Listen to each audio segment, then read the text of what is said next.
والصلاة والسلام على رسوله سيد الإنس والجان وعلى آله وأصحابه ذوي الخير والإحسان أما بعد فأعوذ بالله من الشيطان الرجيم بسم الله الرحمن الرحيم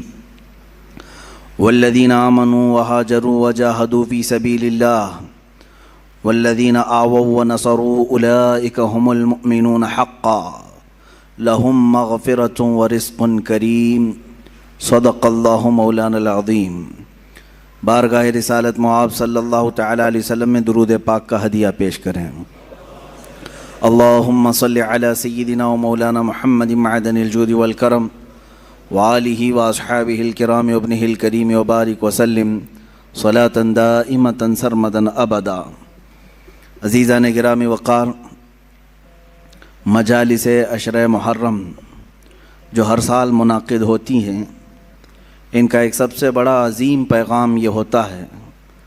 ان مجالس کا، ان محافل کا سب سے عظیم پیغام، ایک بہت بڑا میسیج سننے والوں کو یہ دیا جاتا ہے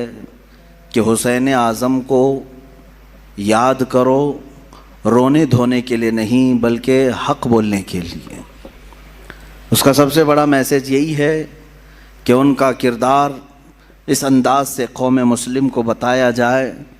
کہ سید الشہداء امام عالی مقام امام حسین رضی اللہ تعالیٰ عنہ شہید ہونے کے باوجود بھی، قرآن کی آیات کے اعتبار سے بھی اور ہمارے آج معاشرے میں دیکھنے کے اعتبار سے بھی ہمارے درمیان وہ زندہ پائے جاتے ہیں۔ اللہ کی راہ میں جو مارے جائیں انہیں مردہ نہ کہو، یہ تو آپ نے سنا ہے۔ تو اس پیغام کے تحت ہمیں بولنا وہی چاہیے کہ جس سے حوصلے جوان ہوں، مومنین کے حوصلے بڑھیں، کمزوری کی طرف نہ جائیں۔ آج میں گفتگو کرنا چاہوں گا، اور آج کی ہماری تقریر ان تمام مجاہدین اسلام کے نام جنہوں نے اپنے تن من دھن سب کی بازی لگائی صرف رضائے رب ذوالجلال کے لیے، اپنے خالق حقیقی کے قرب پانے کے لیے، جنہوں نے اپنا سب کچھ قربان کیا۔ انہی کے متعلق اقبال نے کیا خوب کہا، آئین جواں مرداں حق کوئی و بے باکی، اللہ کے شیروں کو آتی نہیں روباہی۔ وہ اللہ کے شعر ہیں جن کو لومڑی پن نہیں آتا، وہ 10 کے مجمع میں بھی وہی بولیں گے، 1000 کے مجمع میں بھی وہی بولیں گے۔ اللہ کے کچھ بندے ہیں جن کے متعلق قرآن بھی کہتا ہے من المؤمنین، اللہ تعالیٰ فرماتا رجال صدقوا ما عاہدوا اللہ علیہ، کچھ لوگ ہیں ایسے جنہوں نے اللہ کے ساتھ کیا ہوا وعدہ پورا کر دکھایا۔ وہ کون ہے؟ جنہوں نے اپنی زندگی محبت مصطفیٰ صلی اللہ تعالیٰ علیہ وسلم کے لیے گزاری اور اپنے مولا کو راضی کرنے کے لیے گزارا۔ عزیزان گرامی، ایک بہت لمبی فہرست ہے، میں ان تمام مجاہدین کو سبقاً نہیں بتا پاؤں گا، اجمالاً ضرور عرض کروں گا۔ سب سے پہلے مجاہدین کے کردار میں جو سب سے سر فہرست نام آتا ہے وہ محمد الرسول اللہ صلی اللہ علیہ وسلم کا، اس لیے کہ جہاد زندگانی میں روح اگر کسی نے پھونکا ہے تو وہ میرے رسول پاک نے۔ صحابہ کے دلوں کے اندر قوت ایمانی پیدا کی ہے اور انہیں جوش و ولولہ اور جذبہ عطا کیا ہے، تو یہ رسول پاک کی نظروں کا اثر ہے۔ میرے آقا صلی اللہ تعالیٰ علیہ وسلم کی بارگاہ میں رہنے والے یہ وہ صحابہ، بظاہر اسباب ان کے پاس کچھ بھی نہیں تھے، مال و دولت کی شدت سے کمی تھی، بسا اوقات ایسا بھی ہوا ہے کہ ان کے پاس کھانے کے لیے کھجوریں تک نہیں رہ گئی ہیں، ایک کھجور ہے اسی کھجور پر 10 لوگ گزارا کر رہے ہیں۔ ایسے حالات بھی آئے، رسول مختار صلی اللہ تعالیٰ علیہ وسلم کے ان صحابہ کو مجاہدین کی سب سے اعلیٰ فہرست میں ہم شامل کریں، شمار کیے جائیں تو بالکل یہ کوئی بھی بعید از قیاس نہیں ہے اور نہ ہی مبالغہ آرائی ہے۔ صحابہ اکرام رضوان اللہ تعالیٰ علیہ مجمعین، جن کے ہر ادا کو آج قوم مسلم کو چاہیے کہ وہ آئیڈیل بنائے اور اپنی زندگی کا نمونہ حمل بنائیں۔ حضور اکرم صلی اللہ تعالیٰ علیہ وسلم کے ان صحابہ کی جو تربیت ہوئی ہے، آپ تصور کر سکتے ہیں، سوچ سکتے ہیں کہ جو اپنے گھر بار چھوڑ آئے ہیں، جن کے پاس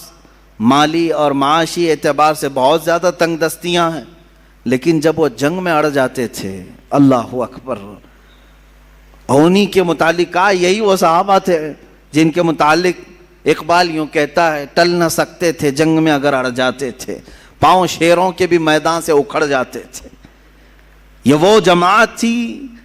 جن کا یہ نعرہ تھا، تجھ سے سرکش ہوا کر کوئی تو بگڑ جاتے تھے، حق سے سرکش ہوا کوئی تو بگڑ جاتے تھے، ارے تیغ کیا چیز ہے، توپ سے بھی لڑ جاتے تھے۔ یہ ان کا خوف نہیں تھا، مختصر سے ضرور تھے، طاقت اور اسباب میں کم تو ضرور تھے، لیکن ایمان کا جو ولولہ ان کے اندر تھا، دنیا کی کسی قوم کے اندر وہ نہیں پایا گیا، کسی قوم کے اندر نہیں پایا گیا۔ سلام ان مجاہدین کی تربتوں پر، قیامت تک مولا ان کی قبروں پر رحمت و انوار کی بارشیں فرمائے۔ عزیزان گرامی، رسول مختار صلی اللہ تعالیٰ علیہ وسلم کی کیمیا اثر نظروں نے انہیں جس پائے کا بنایا تھا، سچ کہا شاعر نے، خود نہ تھے جو راہ پر اوروں کے ہادی بن گئے، کیا نظر تھی جس نے کہ مردوں کو مسیحا کر دیا، ایک عرب نے آدمی کا بول بالا کر دیا، خاک کے ذروں کو ہمدوش سریا کر دیا۔ یہ مصطفیٰ کریم صلی اللہ تعالیٰ علیہ وسلم کی کیمیا اثر نگاہ تھی کہ جو صحابہ اکرام رضوان اللہ تعالیٰ علیہ مجمعین کو بہت ساری خصوصیات کا حامل بنایا۔ وہ لوگ جو مدینے میں یا مکے میں پہلے چھوٹی چھوٹی باتوں پر لڑ جاتے تھے، 120 سال تک کے ان کی جنگیں ہوتی تھیں، بڑے ان کے اندر برائیاں پائی گئی ہیں، عرب کے معاشرے میں سنتے رہتے ہیں آپ تاریخ، لیکن وہ انقلاب کیسا تھا جس کو میرے آقا صلی اللہ علیہ وسلم نے انہی صحابہ کے درمیان پیش کیا، اور اس جماعت کو ایسا تیار کیا کہ ان کا مثل اور ان کا مثیل آج تک کوئی نظر نہیں آتا۔ صحابہ اکرام رضوان اللہ تعالیٰ علیہ مجمعین، ان میں جو مجاہدین صحابہ ہیں، ان میں سے مختصر چند صحابہ کی سیرت لیتے ہوئے ہم آگے بڑھتے ہیں۔ اسلام کیسے پھیلا ہے، اسلام کیسے پھیلا ہے؟ آج یہاں مسجد میں بیٹھ کر کے کچھ لوگ یہ سمجھتے ہیں پھولوں کی سیج پر سج کر ہمارے گھر میں آ گیا ہے، ہم باپ سے مسلمان ہیں، ماں سے مسلمان ہیں، اور اب تو لوگوں کو، ہمارے بچوں کو ایسا بھی لگتا ہوگا کہ بڑے کا گوشت کھانے والا مسلمان ہوتا ہے۔ آسان کام تو ہے میرے عزیزو، اس اسلام کو ہم تک پہنچانے کے لیے جن مجاہدین نے اپنے مجاہدانہ کارنامے نمایاں انجام دیے، ان کی ایک بڑی لمبی فہرست ہے، طویل فہرست ہے۔ آج جو تم سکون کے ساتھ مسجدوں میں نمازیں ادا کر پاتے ہو، یا پھر تمہارے گھروں میں آج دین اسلام کی جو بہاریں ہیں، ان کے پیچھے قربانیوں کی ایک لمبی قطار ہے، قربانیوں کی ایک بہت لمبی فہرست ہے۔ رسول مختار صلی اللہ تعالیٰ علیہ وسلم کے وہ صحابہ جن کی زندگیوں کو دیکھے مشقتوں کا سامنا، مصیبتوں کا سامنا جو کرنا پڑا، یہ کربلا کے بیانات میں ہونا ضرور چاہیے، جہاں ہم حسین اعظم کے مجاہدانہ کردار کو بیان کرتے ہیں، ساتھ ہی رسول پاک کے دیگر جانثار صحابہ کی جہاد کو بھی ہم بیان کرتے ہیں، ان کے مجاہدانہ کردار کو بھی ہم بیان کرتے ہیں۔ اس کی وجہ یہ ہے کہ میرے عزیزو، صحابہ اکرام اور اہل بیت ہمارے لیے دونوں ہی عظمت کے حامل ہیں، اور ان دونوں کے ساتھ ہی ہم جنت کے طلبگار ہیں۔ میرے آقا صلی اللہ تعالیٰ علیہ وسلم کے یہ چند صحابہ جن کے کردار کی متعلق میں عرض کر رہا ہوں، اے نوجوانوں، وہ معاشرہ کیسا تھا جس میں باپ اور بیٹا اس بات پر لڑ رہے ہیں کہ کل بدر میں مجھے جانا ہے کہ تم کو جانا ہے۔ کوئی کھیل کے گراؤنڈ میں نہیں جا رہے تھے، بدر کے میدان میں، مدینے سے 160 کلومیٹر کی دوری ہے،